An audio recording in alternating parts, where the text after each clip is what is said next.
Assalamualaikum warahmatullahi wabarakatuh. Perkenalkan, saya Alvito RJ Kusuma. Saya dari program Studi Hukum Keluarga Fakultas Syariah semester 3 dengan nomor induk mahasiswa 2321508046. Pada kesempatan kali ini, saya ingin menerangkan sebuah materi tentang pernikahan dan pengaruh-pengaruhnya yang terdapat pada mata kuliah pengantar ilmu fikih munakahat yang dari dosen pengampuh Ustadz Sofyan SH.MH.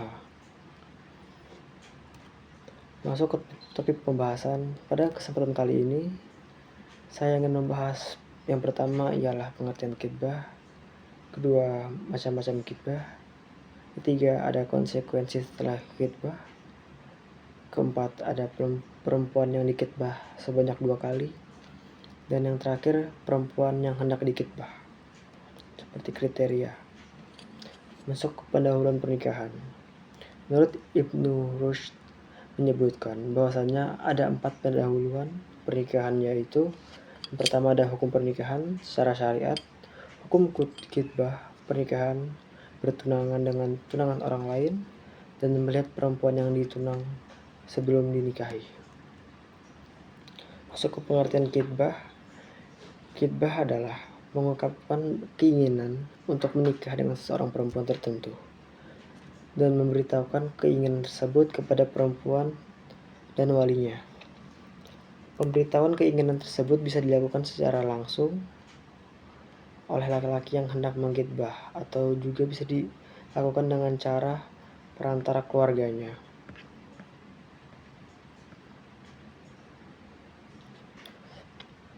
Jika perempuan yang hendak dikhitbah atau keluarganya setuju, maka tunangan dinyatakan sah. Dengan demikian, hukum dan konsekuensi syariat yang akan saya sebutkan nantinya akan berlaku. Setelah itu ada hikmah khitbah. Khitbah sebagaimana pendahuluan pernikahan lainnya adalah sebuah cara bagi masing-masing pihak suami istri untuk saling mengenal di antara keduanya, karena khitbah tersebut merupakan sebuah jalan untuk mempelajari akhlak, tabiat, serta kecenderungan masing-masing dari keduanya.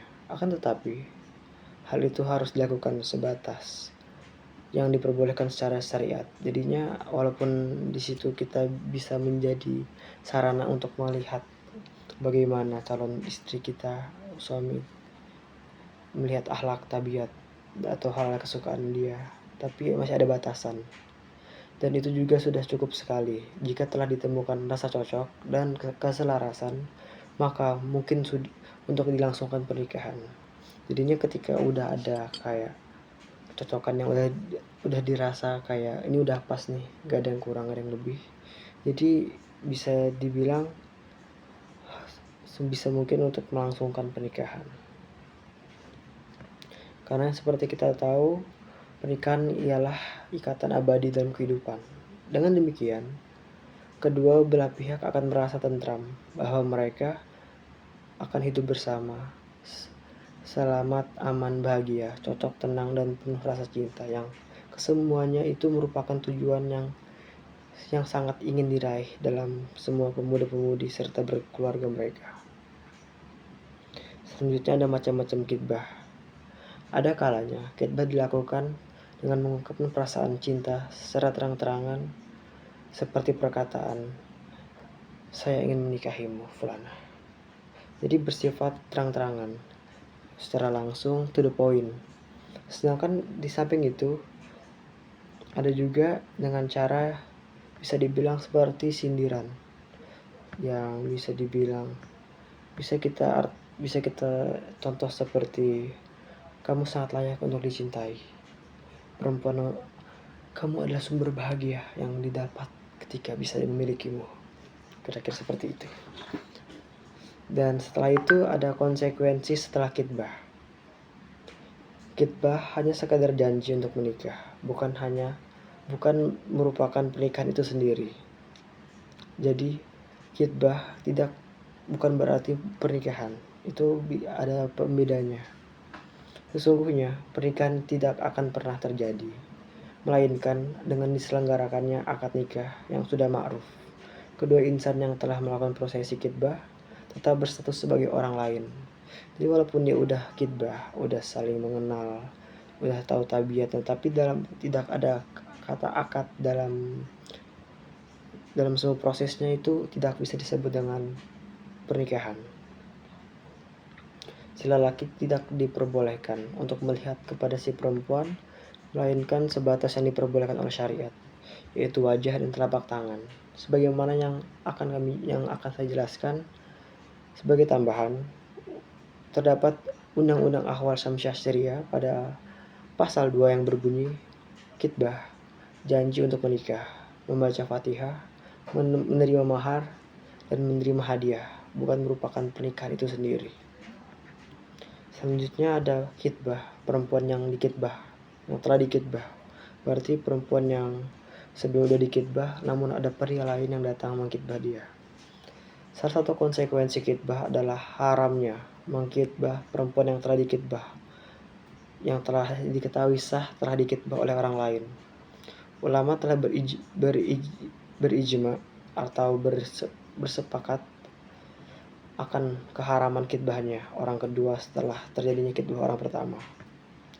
Jika kitbah pertama memang telah dengan jelas diterima, serta orang pertama tidak memberi izin dan tidak membatalkan kitbahnya, jika dalam keadaan ini orang kedua tetap mengkitbah dan menikahi perempuan tersebut, maka menurut ijma para ulama dapat dinyatakan sebuah kemaksiatan.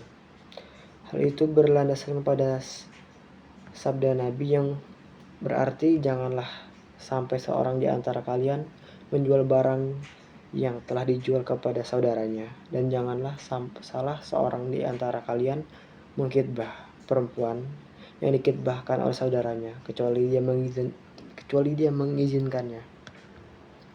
Hadis riwayat Ahmad Muslim. Larangan ini sangat jelas dalam pengharaman orang lain untuk melakukan kitbah yang kedua kalinya setelah kitbah yang pertama disetujui, karena hal ini dapat menyakiti orang yang mengkitbah pertama, menimbulkan permusuhan dan memunculkan rasa dengki dalam hati. Jika salah satu dari kedua belah pihak yang melakukan kitbah membatalkan ataupun memberi izin kepada orang lain untuk mengajukan kitbah, maka hal itu boleh terjadi. Adapun jika kitbah pertama belum selesai karena masih ada taraf musyawarah atau dalam kondisi keraguan-raguan, pendapat yang paling benar adalah tidak diharamkan untuk melakukan kitbah kedua. Akan tetapi, dalam kondisi demikian, menurut para ulama mazhab Hanafi, makruhlah hukumnya karena ada dilakukannya kitbah kedua. Karena keumuman pengertian hadis-hadis di atas, hadis-hadis sebelumnya melarang mengkitbah perempuan yang telah dikitbah oleh orang lain. Bisa diibaratkan menjual sesuatu yang sudah dijual kepada orang lain dan menawar sesuatu yang sudah ditawar orang lain, yaitu setelah terjadi kesepakatan jual beli dan sebelum akad. Dalam kondisi tersebut, mayoritas ulama memperbolehkan adanya kitbah kedua karena pada kisah Fatimah binti Qais pernah dikitbah oleh 3 orang. Mereka adalah Muawiyah, Abu Jam bin Hudzafah, dan Usamah bin Zaid setelah diceraikan oleh Abu Umar bin Nafsih bin Mughirah dan setelah masa iddahnya selesai. Fatimah binti Qais datang kepada Rasulullah SAW dan memberitahukan hal tersebut. Lantas beliau menjawab, Abu Jaham tidak pernah meletakkan tongkatnya dari bahunya. Adapun Muawiyah adalah orang miskin yang tak punya uang. Menikahlah kamu dengan Usamah bin Zaid. Hal ini menunjukkan bahwasanya akan diperbolehkannya melakukan kitbah lebih dari 1 orang jika si perempuan tersebut belum menerima tawaran kitbah tersebut. Jadi orang mengkitbah itu boleh lebih dari sekali ataupun 2 kali, selagi perempuan yang dikitbah ini belum menerima. Jadi belum ada kata kesepakatan, aku telah bertunangan dengan Anda dan Anda nggak boleh berpaling. Tapi dalam kondisi pada kisah Fatimah bin Qais, dia dikitbah tapi belum menyepakati semua kitbah yang dilakukan oleh para laki-laki tersebut. Baik, selanjutnya ada kriteria perempuan yang hendaknya kita kitbah, yang hendaknya dikitbah.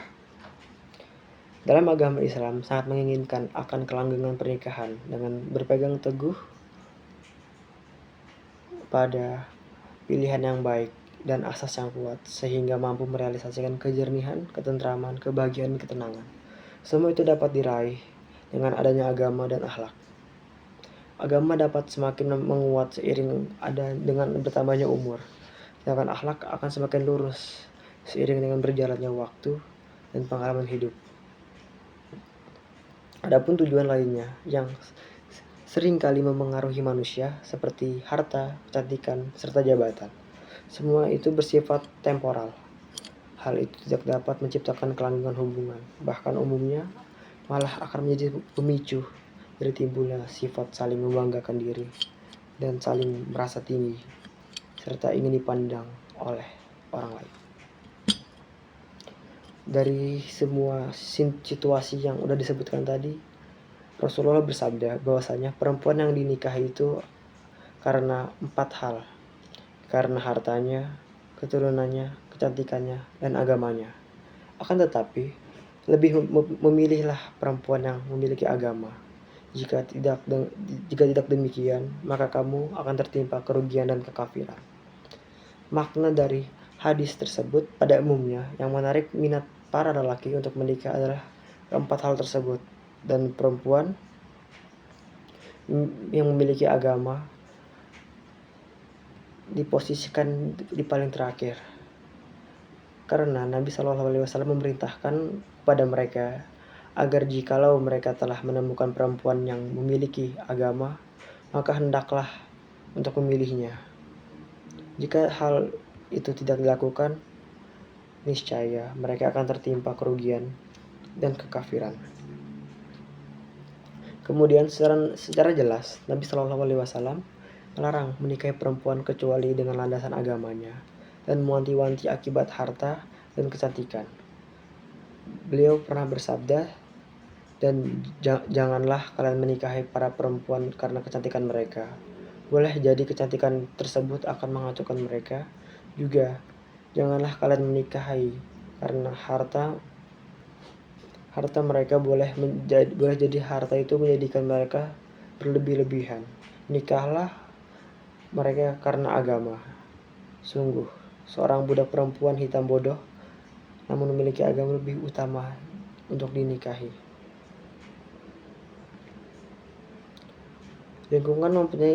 Perlu kita ketahui, lingkungan mempunyai pengaruh yang sangat besar. Janganlah sekali-sekali melihat seorang pemuda terpedaya akan kecantikan yang berada di dalam lingkungan yang memiliki tingkat pendidikan rendah. Darul Qutni dan Dailami meriwayatkan dari Abu Sa'id bahwasanya Rasulullah pernah bersabda, hindarilah oleh kalian kadrau diman. Para sahabat bertanya, apa itu kadrau diman? Itu wahai Rasulullah. Beliau menjawab, seorang perempuan cantik yang berada di lingkungan yang jelek. Akan tetapi, Darul Qutni menyatakan bahwa dari satu sisi hadis yang disebutkan tadi tidaklah sahih.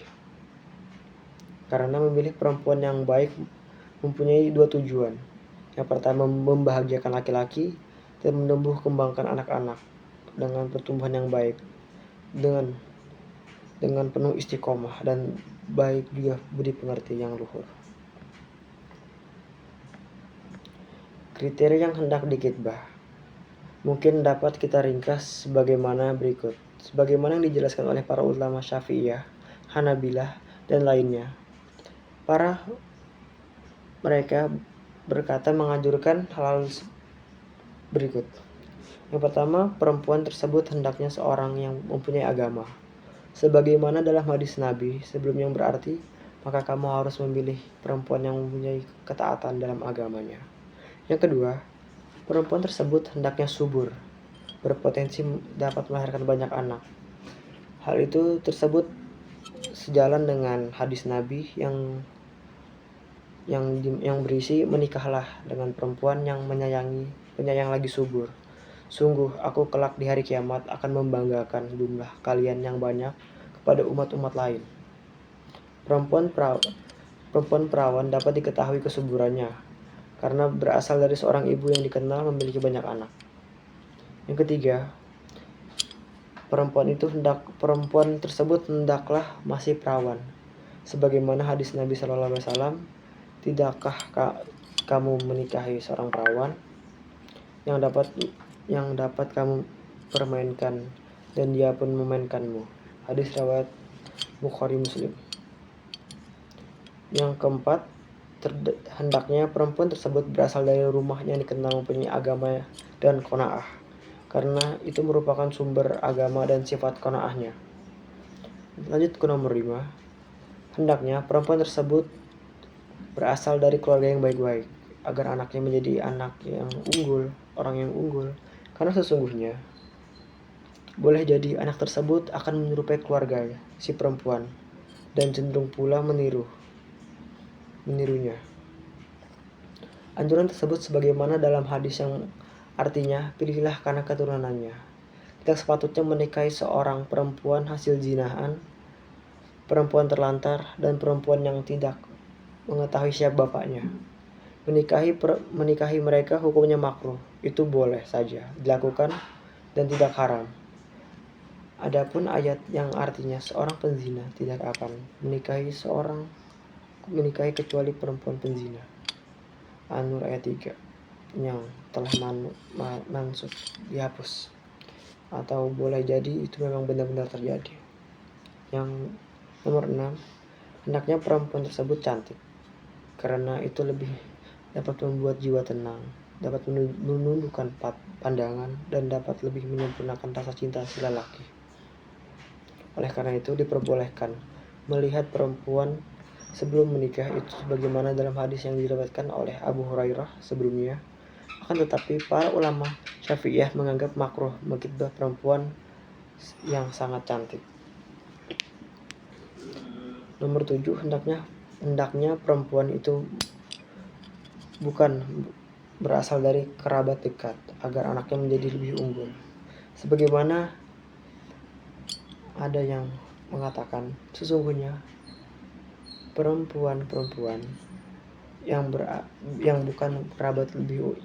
bukan kerabat akan lebih unggul, sedangkan putri-putri paman sendiri lebih sabar. Demikian juga karena menikahi dengan kerabat dekat yang tidak menjamin tidak terjadinya perceraian. Jika terjadi perceraian, hal itu akan menyebabkan putusnya tali silaturahmi keluarga.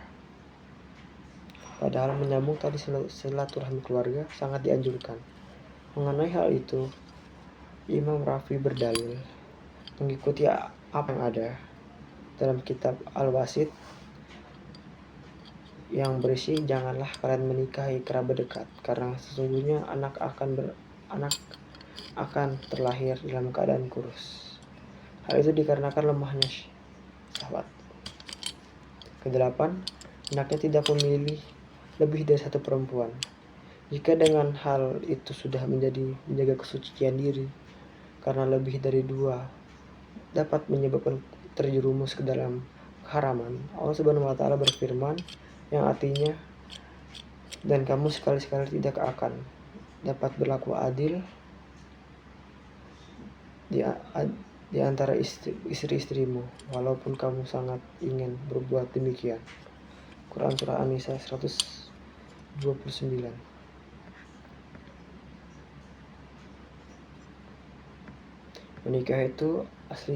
Menikah itu aslinya monogami, bukan poligami. Dimakruhkan untuk menikahi seorang perempuan penzina atau yang terkenal sebagai penzina sekalipun belum terbukti bahwa ia adalah seorang penzina.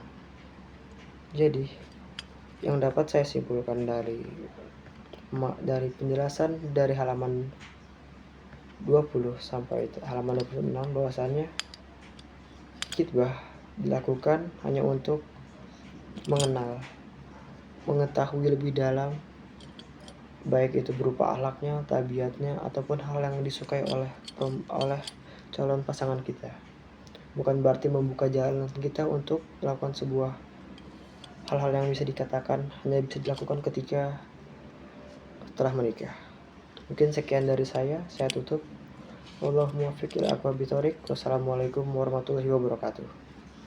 Sekian dan terima kasih.